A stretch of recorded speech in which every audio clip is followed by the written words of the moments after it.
ঘুষের চাকরি বেশি দিন বাঁচবে না, এটাই সুযোগ। তৃণমূল নেতাদের বাড়ি গিয়ে কলার ধরে টাকা আদায়ে নিদান দিয়ে বিতর্কিতে জড়িয়েছেন বিজেপি রাজ্য সভাপতি সুকান্ত মজুমদার। কতুলপুরের জনসভা থেকে সুকান্ত মজুমদার বলেছেন, টাকা আদায়ে একা না পারলে সঙ্গে বিজেপিকে নিয়ে যান, বিজেপি ঝান্ডা এবং ডান্ডা নিয়ে গিয়ে সেই টাকা উদ্ধার করে দেবে। পাশাপাশি সুকান্ত মজুমদার দুর্নীতি প্রসঙ্গেও তৃণমূলকে এক হাত নিয়ে বলেছেন, জনগণের টাকা এখন যে যত খাচ্ছে খেতে দিন, পরে বিজেপি ক্ষমতায় এলে বাইরে দড়ি দিয়ে উল্টো করে টাঙিয়ে রাখা হবে আর জনগণের টাকা বমি করিয়ে বার করা হবে। পুলিশকে হুঁশিয়ারি দিয়ে তার পরামর্শ, বিজেপির পক্ষে হাওয়া, এরপর সুনামি আসবে। হামলা হলে ব্যবস্থা নিন, না হলে বিজেপি ব্যবস্থা নেবে। এই মন্তব্যের পাল্টা বিজেপিকেই কটাক্ষ করে তৃণমূলের দাবি, বিজেপি নেতৃত্বকেই টাকা নিতে দেখা গেছে।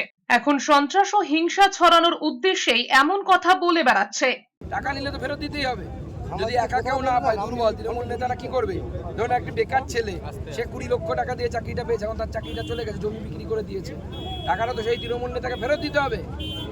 যদি একা না পারে আমরা যাবো, সঙ্গে ঝান্ডা নিয়ে যাবো।